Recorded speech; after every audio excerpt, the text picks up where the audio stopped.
Hey, horror fans, once again, it is me, the Horror Miser Monty G. It's time to review the latest film in the Evil Dead franchise. It is Evil Dead Rise.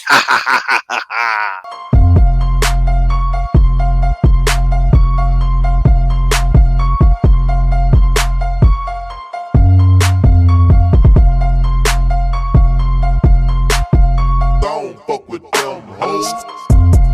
Now, Evil Dead Rise is a 2023 American supernatural horror film that was written and directed by Lee Cronin, based upon the characters created by Sam Raimi. Now, the film stars Lily Sutherland, Alyssa Sutherland, Morgan Davis, Gabrielle Eccles, and Neil Fisher. Now, in this film, a twisted 12, two estranged sisters whose reunion is cut short by the rise of flesh-possessing demons, thrusting them into a primal battle for survival. Uh-oh. Can the sisters survive? We'll see. Ever since American filmmaker Sam Raimi, along with Robert Tappert and his college friend and actor Bruce Campbell, went ahead and made The Evil Dead back in 1981, they went on ahead and create one of the most successful film series. A horror film? Having a successful series? Yeah, that's possible. From the original trilogy, The Evil Dead, the 1981 sequel Evil Dead 2, and Army of Darkness in 1992, horror fans have come to love seeing series protagonist Ashley as Williams fight against the Deadites, demonic creatures created from the Necrocrum Ex Mortis, is an ancient Sumerian book. Now, while the original trilogy, along with the Starz cable TV series Ash vs. Evil Dead, combined elements of horror and comedy, mainly I would say from Evil Dead 2 to Army of Darkness and then Ash vs. Evil Dead, the 1913 film Evil Dead, now, it's a soft sequel, it's not a remake, took a more serious approach by director Freddy Alvarez in his first film. So they just cut out the comedy aspects of it and just made it a purely horror film. And it was quite successful too. Now, all the films in the series have been a critical and financial success. They have earned over $155 million in the box office. So very successful for a horror franchise. So here we are. We have Irish film writer-director Lee Cronin bringing us the fifth film in the series, Evil Dead Rise. Now, after a quick prologue, we are introduced to guitar technician Beth Baker, who goes and visits her sister Ellie and her children Danny, Bridget, and Cassie in their rundown high-rise apartment in Los Angeles. Yes, we're not in the cabin in the woods anymore. Now, after an earthquake opens up a hole in the garage, curious Danny discovers an abandoned safe and boxes left over from the bank that was there before it was closed, and the high-rise apartment complex was built on top of it.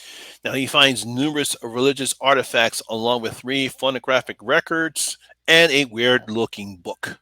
Oh no, here we go. Now he discovers that the book is the 3rd volume of the Natrum Demento, and despite protests from Bridget, who tells him stop, stop, stop, he goes on ahead and plays the record, and soon, of course, his mother Ellie becomes possessed by a deadite. People, just stop doing with that book. The book is made of human flesh and ink and human blood, and this one has teeth all over it. You know not to mess with it, but we gotta have movie guys. So, can Beth protect her children from their now possessed mother, who would like nothing more than to tear their insides out? That's what mostly the rest of the movie deals with. Now, guys, you really have to give credit for Lee Cronin, who decides to do something different in this series by changing the location from your typical cabin and wood setting and moving it to Los Angeles. Yeah, I know Army of Darkness took place in medieval times, but, we're actually talking about all the films in the series all took place in the cabin in the woods. This is different. It's in an urban setting. He also does a good job in allowing the audience to get to know Beth, Ellie, and the children, as despite the dysfunctional atmosphere, they all love each other. We see that all the kids have their own individualities. They seem kind of dysfunctional at first, but they all love each other. They're a good, loving family. Now, despite the different settings, we still get the same type of movie that we've seen before in this series. It's a lot of similar cliche moments in the film. Almost anything that we've seen before happened in this film. We've seen it before in all the other films, but we still love it. Ellie gets possessed, she does contortions, she speaks in a dark, evil voice, and violently attacks the other tenants in the building. We've seen this all before in other films, but hey, we still love it because it still works. And it's mainly because how it works is mainly due to Colin's excellent pacing and how he films Ellie while she torments her family and the other tenants. That's the reason why this works. It wouldn't work if the director didn't do a good job and making sure that we have some type of character development between the family members and between Ellie and Beth. And like I said before, even, like I said, despite the fact some cliche moments like the other tenants in the building could be nothing more than cannon fodder for the possessed Ellie, but it still works. That's mainly because Australian actresses Lily Sullivan and Alyssa Sutherland are both really good as Belly and Beth and Ellie. We actually believe that the two are sisters and they love each other despite Beth having been away while Ellie is having issues with her husband leaving her and the kids. There's something that we get to see. I wish could have saw a little bit more of it, but we get enough so that we actually care what happens to this family. Now, Morgan Davis, Gabrielle Eccles, and Neil Fisher, this is her first starring role, are wonderful as the children, especially Neil with all the wild and crazy things she has to go through in this film. She has to go through a lot, and for a child of her age to go through all that stuff, I thought she did a pretty good job. No, obviously, this wouldn't be an Evil Dead film without all the blood and gore that we get in all the other films. In this one, we get plenty of it, perhaps the most I've seen since the 2013 film. Now, the third act includes something we actually haven't seen in this series, and I have to give the effects team credit for coming up something wild and crazy, though I believe some people might get some The Last of Us Part 2 vibes. And if you understand what I'm seeing, if you've seen the movie and you know what I'm talking about, especially when it comes to The Last of Us Part 2.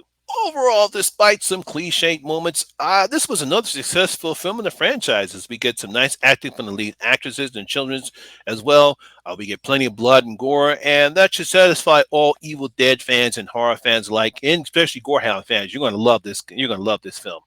So I'm going to get Evil Dead Rise 3 out of my 5 bloody gold coins. Just give them 3 out of my 5 bloody gold coins because, like I said, it might not be the perfect film. I think when I rank these films, it might not be as high or as better as the 2013 film, but hey, it's still Evil Dead. You guys are going to enjoy it. So there you have it, guys. That is my video and review for today. Hope you did enjoy it. If you did, please give me a thumbs up, like, and share because it does help out with that YouTube algorithm.